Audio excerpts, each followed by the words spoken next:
Star জলসার জনপ্রিয় serial প্রতিজ্ঞা 27 মে পর্বে মূলত অভি এবং ছুটির সম্পর্ক এবং বাড়ির ভেতরের নানা টানাপোড়েনকে কেন্দ্র করে গল্প এগিয়েছে। অভি এবং ছুটির বিয়েটা চুক্তিমূলক হলেও ছুটি সবসময় বাড়ির সবার মুখে হাসি ফোটানোর চেষ্টা করে।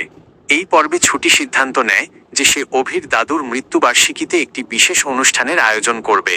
তার উদ্দেশ্য ছিল এই অনুষ্ঠানের মাধ্যমে বাড়ির গম্ভীর পরিবেশ হালকা করা এবং সবার মনে একটু আনন্দ ফিরিয়ে আনা। ছুটির এই পরিকল্পনার কথা জানতে পেরে শতরূপা তাকে সতর্ক করে। শতরূপা ছুটিকে সরাসরি জানিয়ে দেয় যে এই ধরনের অনুষ্ঠান বা আয়োজন করলে স্বর্ণলতা, অভির ঠাম্মি, প্রচণ্ড রেগে যেতে পারেন এবং তার মন খারাপ হতে পারে। সে ছুটিকে এই পরিকল্পনা থেকে পিছিয়ে আসতে বলে। অন্য একটি ট্র্যাকে দেখা যায় রোমা নিজের স্বার্থে ইন্দ্রকে ব্যবহার করার নীল নকশা তৈরি করছে।